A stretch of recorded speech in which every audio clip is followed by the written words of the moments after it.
Exercise 1.2 பார்க்குறதுக்கு முன்னால் அதில் உறவுகள் பற்றி தான் இந்த 1.2 எக்ஸசைஸ் 1 2 வருது. அந்த உறவுகள்னால் என்னன்னு பார்க்கலாம். அதில் ஃபஸ்ட்டு வந்து ஏன்னு ஒரு கணம் கொடுத்துருக்காங்க, 1 2 3. பிங்கிற ஒரு கணம் ஏபிசி. இதை வந்து இப்படி வென் டயக்ராம் இந்த மாதிரி வட்டம் போட்டு நம்ம பண்ணும்போது எப்படி இருக்குன்னு பாருங்கள். ஏ இங்கே இருக்குது, இங்கே பி இப்படி போட்டுக்கோம். ஏல இருக்கிற எல்லா உறுப்புகளையும் இங்கே எடுத்து எழுதுகிறோம், 1 2 3. பியில் இருக்கிற 3 உறுப்புகளையும் இங்கே எழுதுகிறோம். இப்போ படம் எப்படி கொடுத்துருக்காங்கன்னா, ஒன்றுங்கிறதுக்கு உறவு எதெல்லாம் இருக்குது?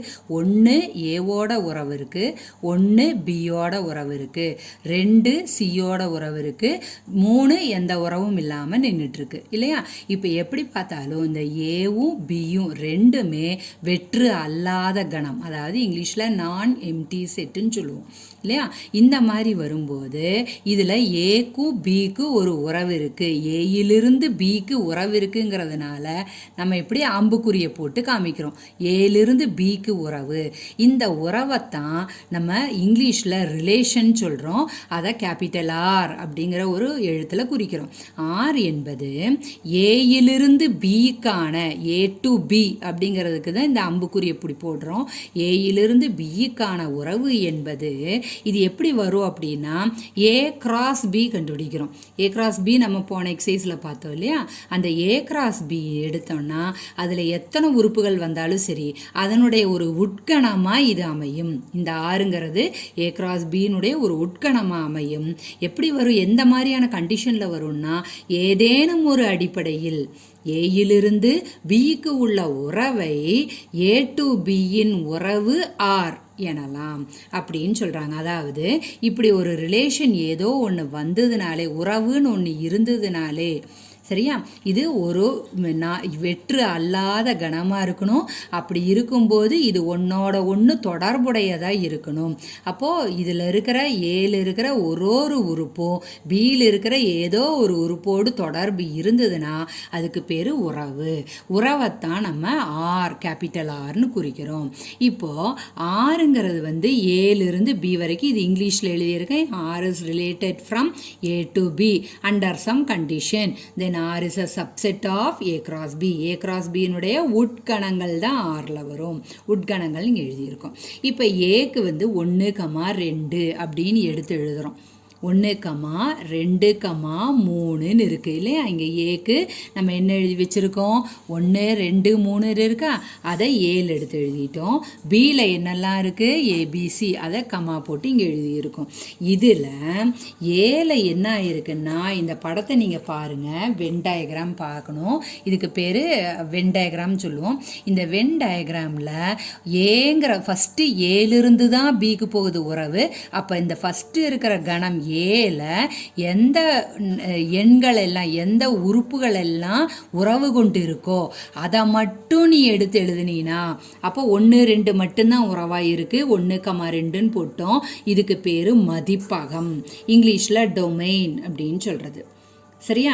அடுத்தது துணை மதிப்பகம் என்ன அப்படின்னா, எந்த ரெண்டாவது கணம் இருக்கோ அந்த ரெண்டாவது கணத்தில் இருக்கக்கூடிய எல்லா உறுப்புகளையும் எடுத்து தொகுத்து எழுதுகிறோம். ஏ பி சி எல்லா உறுப்புகளையும் எழுதுனா இதுக்கு பேர் துணை மதிப்பகம், கோடொமைன் அப்படின்னு சொல்கிறோம். அடுத்தது இந்த ரெண்டாவது உறுப்பில், இந்த ரெண்டாவது கணத்தில் எந்த உறுப்புகள் எல்லாம் உறவு கொண்டு இருக்கோ, இப்போ இதில் ஏ உறவு இருக்குது, பிக்கு உறவு இருக்குது, சிக்கு உறவு இருக்குது. இந்த உறவுகளில் உள்ள அந்த உறுப்புகளை மட்டும் எடுத்து எழுதுகிறோம். எடுத்து எழுதும்போது இங்கே என்னெல்லாம் வருது? ஏ கமா பி கமா சி 3மே வந்துடுது. அதை வீச்சகம்னு சொல்கிறோம். வீச்சகம் இங்கிலீஷில் ரேஞ்சுன்னு சொல்கிறோம். இப்போ மறுபடியும் நான் இதுக்கு போகிறேன். இந்த கணத்தில் பாருங்கள், ஏல இருக்கிற எல்லா உறுப்புகளையும் எழுதக்கூடாது. ஏல எந்த உறுப்புகளுக்கெல்லாம் நமக்கு உறவு இருக்கோ அந்த உறவுகள் உள்ள எண்களை மட்டும், அந்த உறுப்புகளை மட்டும் நம்ம கணத்துக்குள்ளே போட்டோம்னா அதுக்கு பேரு தான் மதிப்பகம். இப்போ இந்த பக்கம் ரெண்டாவது கணத்தில் எல்லா உறுப்புகளையும் எடுத்து கணத்துக்குள்ளே எழுதிட்டா, எல்லா உறுப்புகளையும் எடுத்து கணத்துக்குள்ளே எழுதிட்டா அதுக்கு பேர் துணை மதிப்பகம். ஓகேவா? அடுத்தது இந்த ரெண்டாவது இதுலேயே எதுக்கெல்லாம் உறவு இருக்கோ, உறவு வைத்து கொள்ளக்கூடிய உறுப்புகள் என்னெல்லாம் இருக்கோ அது அத்தனையும் வீச்சகம் அப்படின்னு பார்க்க. இப்போ நம்ம அடுத்தது எக்ஸசைஸ் 1.2க்கு போக போகிறோம். ஓகேவா? போகிறதுக்கு முன்னால் நம்ம இதில் வந்து உறவில் 2 பாயிண்ட் நம்ம ரொம்ப நல்லா தெரிஞ்சு வச்சுருக்கணும். அதில் ஃபஸ்ட்டு பாயிண்ட்டு, உறவில் உறுப்புகள் இல்லை, உறுப்புகளே வரல, உறவு உள்ள உறுப்புகளே இல்லை அப்படின்னு வந்ததுன்னா அதுக்கு பேர் வெற்று உறவு, இங்கிலீஷில் நல் ரிலேஷன் அப்படின்னு சொல்கிறோம். எடுத்துக்காட்டுக்கு ஏ எடுத்துக்கிறோம், -3 -2 -1 வச்சுட்டோம், பியில் 1 2 3 4ன்னு இருக்குது. 6ங்கிறது இதை படிக்கும்போது எப்படி சொல்லணும், 6ங்கிற உறவு ஏயிலிருந்து பிக்கு உள்ளது. என்ன கண்டிஷனில் இருக்குது, ஏ -b = 8. இதில் ஏ எதில் இருக்குது, கேபிட்டல் ஏல இருக்குது. இந்த ஏல இருக்கக்கூடியது எல்லாமே ஏன்னு எடுத்துக்கணும். சின்ன பி எதிலிருந்து எடுக்கணும், பியில் தான் இருக்கணும். இப்போது இதில் இருக்கிற ஒரு உறுப்பையும் இதில் இருக்கிற ஒரு உறுப்பையும், ஏ -b இதில் இருக்கிற ஒரு உறுப்பை இதில் இருக்கிற ஒரு உறுப்பை கழிச்சா 8 வரணும். சரி, இப்போ கழித்து பார்க்கலாம். -3ஐயும் -1ஐயும் கழிச்சா 8 வருமா? வராது. -3ஐயும் -2ன்னு கழிச்சோன்னா வருமா? 8 வராது. -3ஐயும் -4ஐயும் கழிச்சாலும் -7 தான் வரும், 8 வராது. இப்போ எதுலேயுமே அந்த மாதிரி வராதுங்கிறதுனால ஆர் என்னாகும், 6ங்கிறது இது ஒரு உட்கணம், கிராஸ் கண்டுபிடிக்கிற மாதிரி ஏ கிராஸ் பி கண்டுபிடிக்கிறதுனுடைய உட்கணம். அது பார்த்தா உள்ளே வந்து நிறைய வரிசை ஜோடிகள் வரணும், ஆனால் இங்கே எதுவுமே வரல, அதனால் நம்ம வெற்று கணமாக போடுறோம். ஸோ 6 இங்கே என்ன ஆயிடுச்சு, ஒரு வெற்று உறவுன்னு ஆயிடுச்சு. இது உறவுகள் தானே எடுத்து எழுதுகிறோம், அதனால் 6ங்கிறது ஒரு வெற்று உறவு, இங்கிலீஷில் நல் ரிலேஷன்னு சொல்கிறோம். இது ஒரு பாயிண்ட்டு. நல் ரிலேஷன் என்னன்னு புரிஞ்சுதா? அடுத்தது பின்னு வச்சுக்கிறோம். என் என்ன, ஏயில் உள்ள உறுப்புகளின் எண்ணிக்கை. இப்போ மேலே ஏயை பார்க்குறோம், ஏல எத்தனை உறுப்புகள் இருக்குது, 3. ஸோ என்/ஏ 3, இதை பிங்கிற ஒரு எழுத்தில் குறித்து வச்சுக்கிறோம். பியில் எத்தனை உறுப்புகள் இருக்குது, 4, அதை கியூன்னு வச்சுக்கிறோம். இப்போ ஆறில் அந்த ரிலேஷனில் எத்தனை உறுப்புகள் வரும் அப்படின்னா இதுக்கு ஒரு ஃபார்முலா என்ன அப்படின்னா, 2ன் அடுக்கு PQ 2 எழுத்துக்கு நடுவில் எந்த குறியும் வரலைன்னா அது என்ன பண்ணணும், நம்ம பெருக்கிக்கணும். ஸோ சமம் 2 அடுக்கு பிக்கு பதிலாக 3 பெருக்கல் கியூக்கு பதிலாக 4. இப்போ 2ன் அடுக்கு 12 அடுக்கில் இருக்கணும், இந்த 12 கீழே வரக்கூடாது. இந்த பாயிண்ட் நல்லா தெரிஞ்சுக்கணும். ஸோ என்/ஏ இருக்குது, என்/பி இருக்குன்னா என்/r ஃபார்முலா என்ன, 2ன் அடுக்கு PQ 2 பவர் PQ அப்படின்னு போடுறோம். ஓகே, இந்த 2 பாயிண்ட் நம்ம உறவுகளில் தெரிஞ்சிருக்கணும். அடுத்தது நம்ம பார்க்க போகிறது என்ன அப்படின்னா, எக்ஸசைஸ் 1.2ல் ஃபஸ்ட்டு சம் நம்ம பார்க்க போகிறோம். ஏ கொடுத்துருக்குறாங்க, பி கொடுத்துருக்காங்க. இதில் R1 என்ன கொடுத்துருக்காங்கன்னா, இதில் ஃபஸ்ட்டு சப்டிவிஷன் நம்ம பார்க்க போகிறது. R1ங்கிற உறவு அவங்க கொடுத்துருக்குறாங்க, 2,1 2,1 7,1 அப்படின்னு கொடுத்துருக்காங்க. இப்போ நம்ம இதை இப்படி வரைகிறோம். இதை ஏன்னு வச்சுக்கிறோம், இதை பின்னு வச்சுக்கிறோம். ஏல என்னெல்லாம் இருக்குது, 1 2 3 7 எழுதிட்டோம். இதில் 3 0 -1 7 எல்லாம் எழுதிட்டோம். இப்போ ஏலிருந்து தான் பிக்கு போகுது. ஆர் என்னன்னு கொடுத்துருக்குறாங்க, ஏயிலிருந்து பிக்கு போகுதுன்னு சொல்லியிருக்காங்க. அப்போது ஏ தான் முதல் வரணும், பி தான் அடுத்தது வரணும்.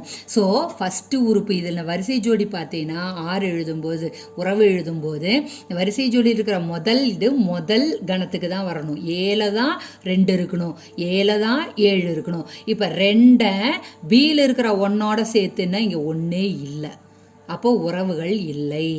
7 எடுத்துக்கோ, அதுவும் பியில் இருக்கிற 1ஓட தான் சேருது, இங்கே 1 இல்லை, அதனால் ஆர் ஒரு உறவு இல்லை அப்படின்னு போடுறோம். நாட் அ ரிலேஷன் இங்கிலீஷில் எழுதிக்கலாம். ஓகே, அடுத்தது ரெண்டாவது சப்டிவிஷனில் என்ன கொடுத்துருக்காங்கன்னா -1,1ன்னு இருக்குது. அப்போ இது ஏல இருக்கணும், இது பியில் இருக்கணும். ஏல -1 பார்த்தீங்கன்னா இங்கே ஏல -1 கிடையாது. அப்போ கண்டிப்பாக இந்த R2வும் ஒரு உறவு இல்லை அப்படின்னு போட்டுடுறோம். அதே கணக்கு, அதனால் நான் மறுபடியும் வரைஞ்சி காமிக்கல. அடுத்தது R3ல் என்ன இருக்குன்னா, அவங்க கொடுத்தது கணக்கில் 2, -1 7,7 1,3ன்னு இருக்குது. இப்போ ஏ எடுத்து எழுதுகிறோம். ஏல அவங்க கொடுத்த கணக்கே தான், 1 2 3 7ன்னு கொடுத்துருக்காங்க இல்லையா, அதை நம்ம இங்கே எடுத்து எழுதுகிறோம். பியில் இருக்கிற உறுப்புகள் எல்லாத்தையும் எடுத்து எழுதுகிறோம். 2 ஏல இருக்கிற 2 எதோட உறவு வச்சிருக்கு, மைனஸ் 1ஓட. அடுத்தது 7 இருக்கிற 7 பியில் இருக்கிற 7ஓட உறவு இருக்குது. அடுத்தது 7 இருக்கிற 1 பியில் இருக்கிற 3ஓட உறவு இருக்குது. உறவுன்னு சொல்லும்போது ஏலிருந்து பிக்கு வரும்போது அம்புக்குறி இப்படி போகணும். பியிலிருந்து ஏவான்னு இந்த பக்கம் வந்திருக்கணும். ஸோ இது ஏலிருந்து பி இப்படி போட்டிருக்கோம். இப்போ பார்த்தா இதில் இருக்கிற ஒரு உறுப்புகளும் ஒவ்வொரு பியோட உறவு இருக்குது. அதனால் இது உறவுகளா இல்லையா? இது கண்டிப்பாக R3 என்பது ஏயிலிருந்து பிக்கு வருவது ஒரு உறவு. இட் இஸ் அ ரிலேஷன் அப்படின்னு எழுதிடலாம். அடுத்தது 4th சப்டிவிஷன் RH என்ன கொடுத்துருக்காங்கன்னா 7 - 1 0 3 3 3 0. இதுவும் இங்கேயும் R வந்து எதுலேருந்து எது வரைக்கும் வருது? ஏலிருந்து தான் பிக்கு போகுது. அப்போ ஏல என்னெல்லாம் இருக்கணும்? 7 இருக்கணும், 0 இருக்கணும், 3 இருக்கணும், 0 மறுபடியும் வந்திருக்கு. ஸோ 7 0 3 7 இருக்குது. இதில் 0வே இல்லை.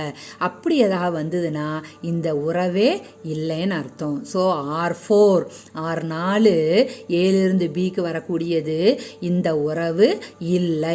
It is not a relation போடுறோம். இப்படி நம்ம ஃபர்ஸ்ட் சம்ல 4 சப்டிவிஷனை பார்த்துருக்கோம். ஓகே, புரிஞ்சிருக்கும்னு நினைக்கிறேன். தேங்க்யூ.